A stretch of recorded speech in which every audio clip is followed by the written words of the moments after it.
Okay, here we all are to witness another part of the Sony multiplayer plan unfold.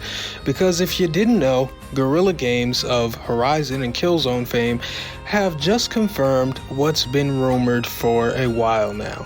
That now confirmed rumor being that a Horizon multiplayer game is coming. And we've got a couple more details that I'll get to, but yeah, this just makes sense. The reveal that this game is being worked on is just more evidence that PlayStation is going in the direction that we knew they were. So let's try to do a brief recap for anyone not in the know or who may have forgotten. Now, as we all know, PlayStation is a titan of single-player game development and have spent the last decade bolstering their exclusive catalog with some of the most pristine single-player offerings ever seen, resulting in them basically being known for that.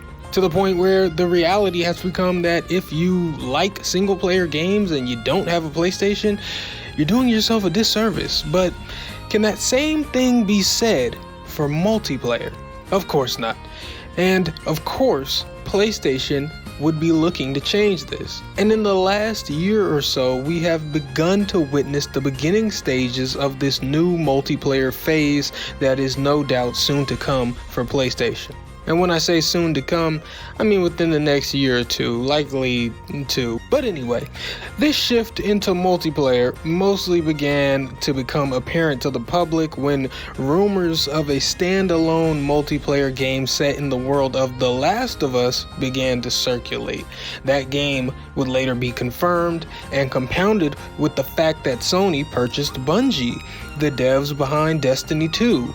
Now, with a purchase like that, you might assume that PlayStation would do the typical thing here and make Destiny 2 exclusive to PlayStation consoles.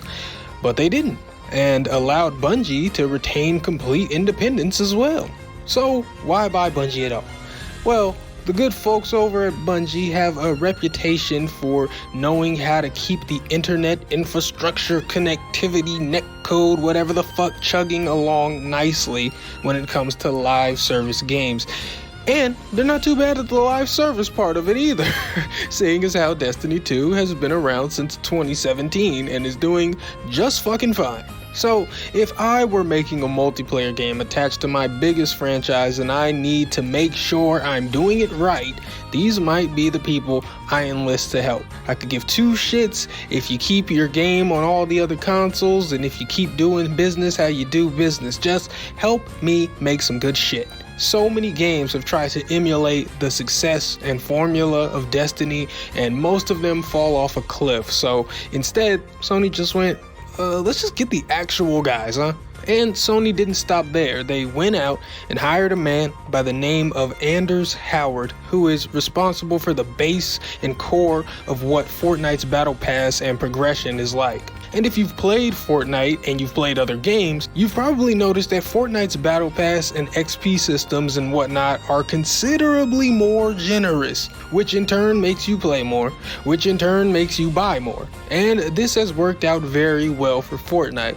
But now, PlayStation and Naughty Dog, the developers of The Last of Us, have hired this man to lead the monetization efforts of the new The Last of Us multiplayer game. So if it still isn't obvious to you that PlayStation is making a serious push into multiplayer, let's add fuel to the fire by bringing the timeline up to right now, with another now confirmed multiplayer addition to one of PlayStation's biggest franchises, this time the Horizon franchise. Now, Naughty Dog has said that their multiplayer The Last of Us will be just as high quality and detailed as their single player games. That's probably true, and so that game is probably going to be this hugely expensive, opulent thing that PlayStation can point to as their main multiplayer offering. And why shouldn't it be? It's attached to their biggest franchise after all. And so that brings us to the couple of details that we have about the new Horizon multiplayer game. Guerrilla Games has told us that it will host a new cast of characters and a new art style. And here's why I mentioned the expense and the size and scope of The Last of Us's multiplayer game. Because I think Horizon's new art style will be more cartoonish with less detail that just takes less to render and is less expensive. And that's not to say that it'll look bad, because I think it'll look really good and really charming, really pretty, and hopefully decidedly stylized. But it just won't be something that requires all the power your machine can muster up, you know? Like, think about Hades. Hades is a pretty game with a great art style. Does it take all the computing power in the world to render a Hades character in the same way it does to render someone in The Last of Us? Of course not. But does that mean Hades is any less of a pretty game? Absolutely not. So yes, I think the Horizon multiplayer art style will be a simpler, less detailed style, but I think it'll look pretty good probably. And you know, the thing is, a lot of live service multiplayer games go for a unique art style over sheer graphical fidelity because they want their game to look pretty but be manageable on lower end PCs and hardware. Think about games like Valorant and Fortnite. So aside from the fact that it will just be cheaper for Sony to make this game with the new, simpler art style, part of me wonders if they plan on releasing it on PC, because as we've seen, PlayStation has also been making a push into that arena as well. But beyond that, there's only one question left, and that is, what is this Horizon multiplayer game gonna play like? And I'll just say what we're all thinking. Monster Hunter. It's probably gonna play like Monster Hunter.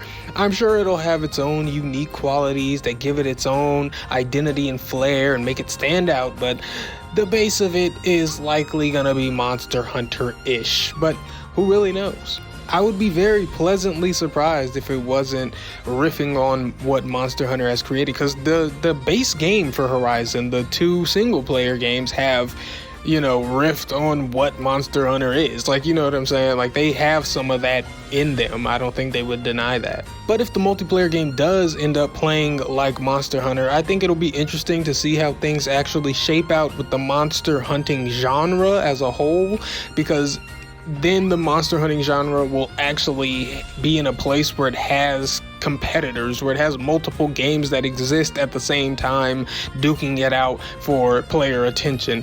Assuming EA's Wild Hearts, another Monster Hunter-esque game, goes over well. So I think it would be cool, in theory, to see, you know, the OG Monster Hunter, Wild Hearts from EA, and this theoretical Horizon Monster Hunter type game all going at it at the same time. And you know, what the hell, I'll even throw Dauntless in there. Remember Dauntless? I think Dauntless is still going. Hey, shout out Dauntless, man. Hey, I had fun on there once upon a time. But anyway, that's all I've got for you guys today. Let me know what you think of all this. If you think Sony has a prayer of getting to that sweet multiplayer money, or if you think they'll fall flat. I personally think it's a good plan so far. You know, you buy Bungie, you get the Fortnite monetization guy, you attach it all to a beloved franchise. I almost don't see a way for them to fail here, but there's always a way to fucking fail. But until next time, I am Waifu Belector. I am just a normal guy. I like hentai, and I do not want a God of War multiplayer game. Goodbye.